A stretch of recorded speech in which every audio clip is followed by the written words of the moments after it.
Seja muito bem-vindo. Você está no canal Reflexões. Aqui você não encontrará respostas fáceis, mas encontrará verdades que exigem silêncio, coragem e consciência. Eu não vim trazer entretenimento. Vim revelar algo que separa quem apenas fala de Deus de quem realmente o conhece. Se você sair antes do final, vai continuar preso num erro que parece espiritual, mas não é. Se você veio em busca de entendimento e crescer em sabedoria racional, fica até o final. E se eu te dissesse que há um texto antigo que afirma que anjos desceram à terra, tomaram mulheres para si e geraram gigantes, você acreditaria ou diria que isso é apenas mito? Fique comigo até o fim, porque cada detalhe que você vai ouvir está conectado com Gênesis e com pistas escondidas na própria Torá, a união proibida. No livro de Enoque, capítulo 7, versículo 1, lemos que os vigilantes tomaram para si mulheres e se uniram a elas.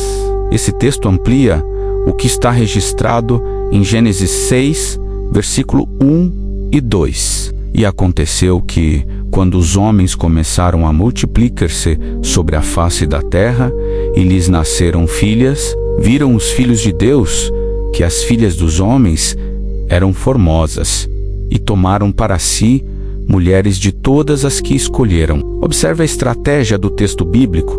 Ele não explica quem são os filhos de Deus. Essa lacuna gera tensão narrativa.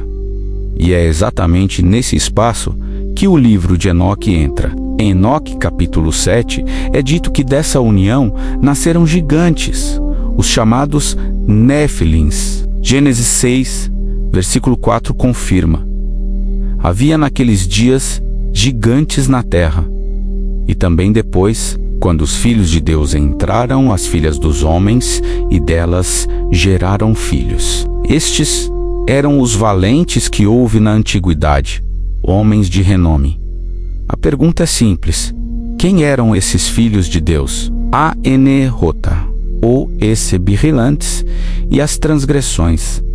O livro de Enoque identifica esses filhos de Deus como vigilantes, anjos que abandonaram sua posição. Essa ideia encontra eco no Novo Testamento. 2 Pedro 2, versículo 4 diz: porque se Deus não poupou aos anjos que pecaram, mas, havendo-os lançado no inferno, os entregou às cadeias da escuridão, ficando reservados para o juízo. Judas 1, versículo 6 reforça: e aos anjos que não guardaram o seu principado, mas deixaram a sua própria habitação. Reservou na escuridão e em prisões eternas, até o juízo daquele grande dia. Perceba a expressão: não guardaram o seu principado. Isso implica posição, autoridade e limite. A transgressão não foi apenas moral,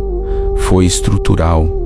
Foi a quebra da ordem estabelecida por Deus. Néfilins, gigantes, e a corrupção genética. Enoque, capítulo 7, afirma que os filhos dessa união tornaram-se gigantes, que devoravam tudo até se voltarem contra os próprios homens. A palavra hebraica usada em Gênesis 6, versículo 4, é Néfilim, derivada de Nafal, cair.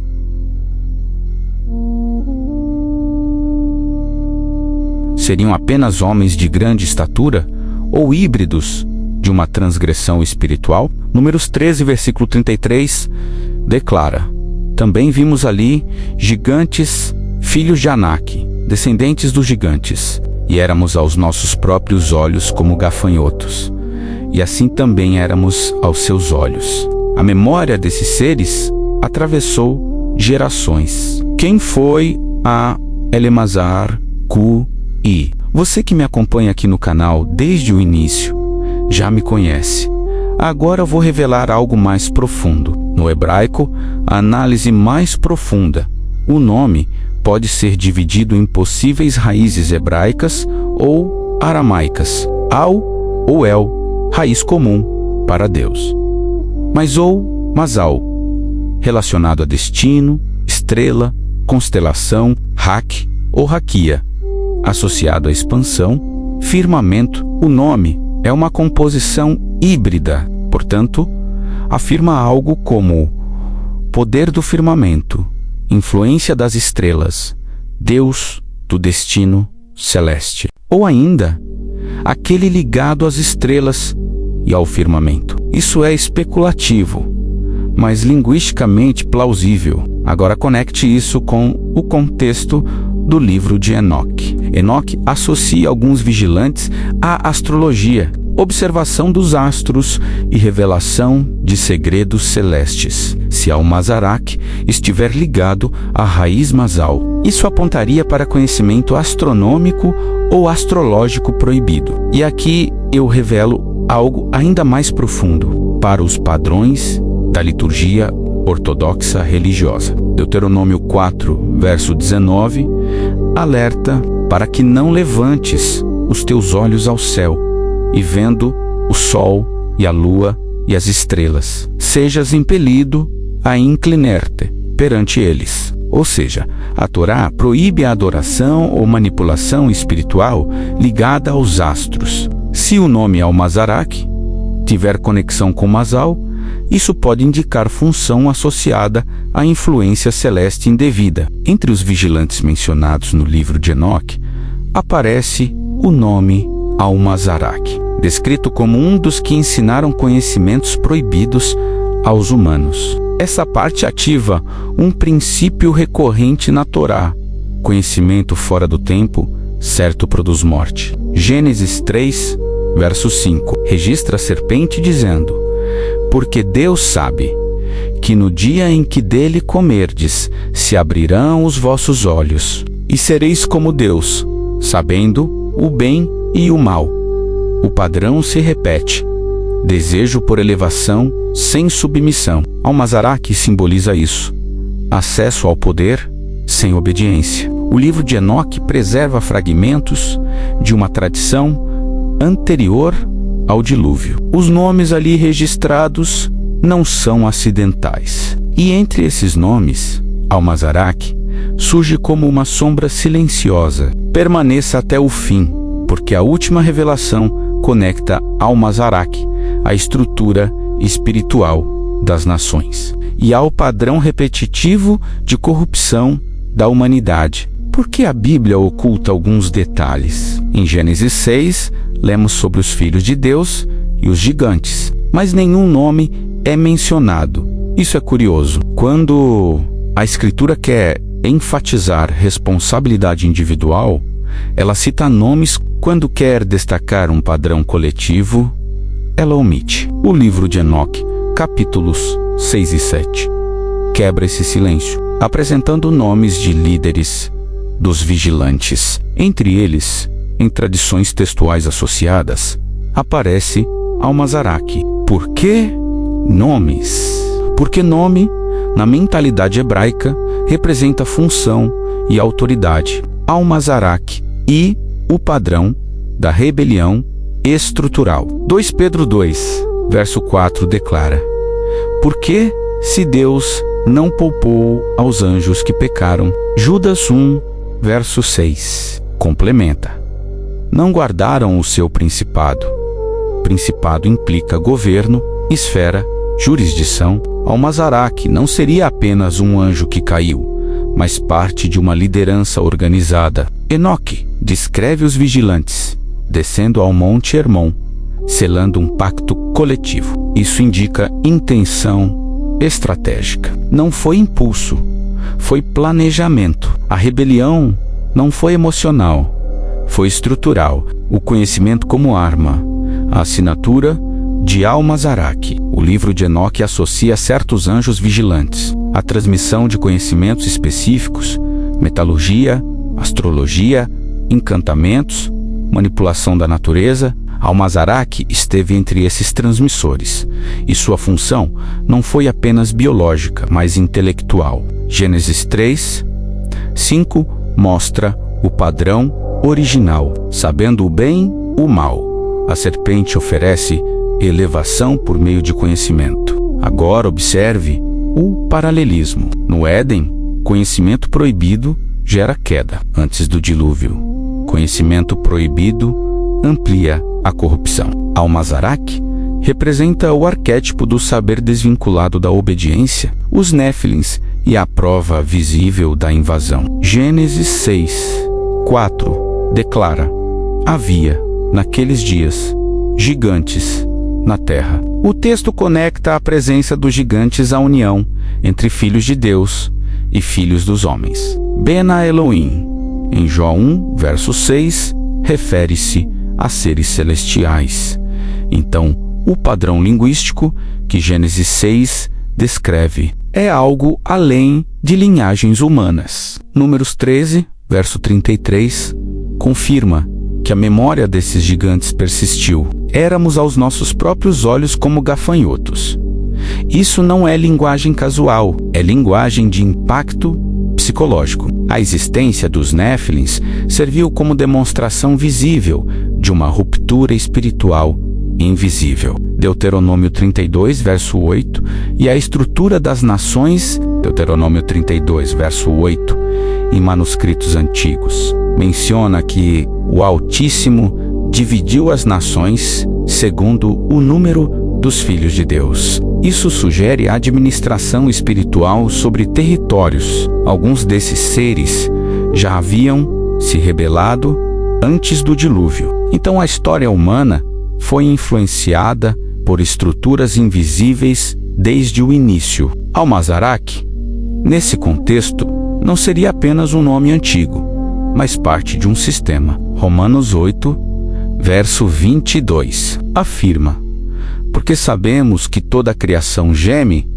Se a criação geme, é porque foi afetada. Gênesis 6, verso 12, declara: porque toda a carne havia corrompido o seu caminho sobre a terra. Toda a carne, isso é corrupção genética e espiritual. A união proibida não foi apenas um escândalo moral, foi uma tentativa de distorcer o projeto humano. Almazaraque, arquétipo, o espírito da transgressão. Aqui está o ponto que raramente é dito. Almazaraque pode ser entendido não apenas como indivíduo, mas como arquétipo. O arquétipo do líder espiritual que busca influência fora da ordem divina, promove conhecimento sem santidade, rompe limites estabelecidos por Deus. O padrão se repete ao longo da história. Sempre que a autoridade se separa de submissão,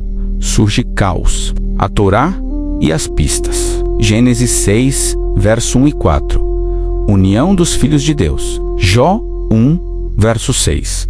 Filhos de Deus como seres celestiais. Deuteronômio 32, verso 8.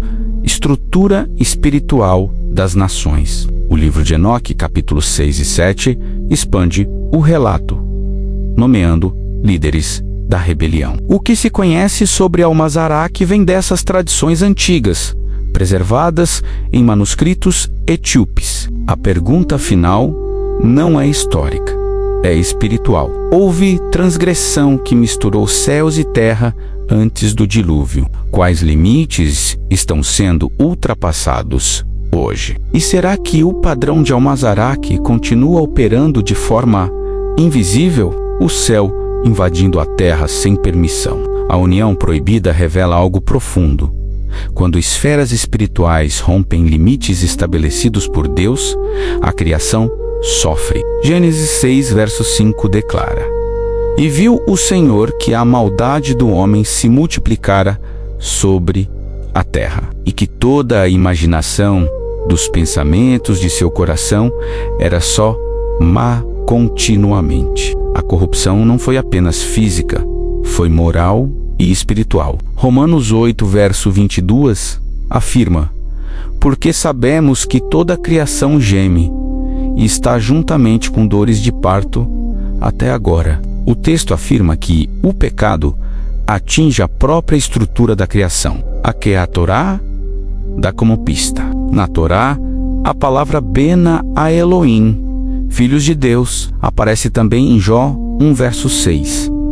E veio o dia em que os filhos de Deus vieram apresentar-se perante o Senhor, e veio também Satanás entre eles. Ali claramente se refere a seres celestiais. A Torá não explica Gênesis 6 em detalhes, mas oferece pistas linguísticas e paralelos. Além disso, Deuteronômio 32, 8, em manuscritos antigos, menciona a divisão das nações segundo o número dos filhos de Deus, indicando uma estrutura espiritual sobre as nações. A Torá sugere, Gênesis 6, verso 1 ao 4, união dos filhos de Deus com filhas dos homens. Jó 1, verso 6, filhos de Deus como seres celestiais. Deuteronômio 32, verso 8, divisão espiritual das nações. Textos intertestamentários como o livro de Enoque, capítulo 6 ao 7, expandem o relato, descrevendo os vigilantes, a geração dos Néfilins e o juízo subsequente. Se houve uma transgressão antes do dilúvio que misturou céus e terra, será que estamos atentos aos limites que Deus estabeleceu hoje? Gostou do que ouviu? Deixe seu like para que mais pessoas encontrem essa mensagem. Comente o que mais te impactou. Sua percepção é valiosa aqui. Inscreva-se no canal e desperte o sino para não perder os próximos segredos guardados. Até já!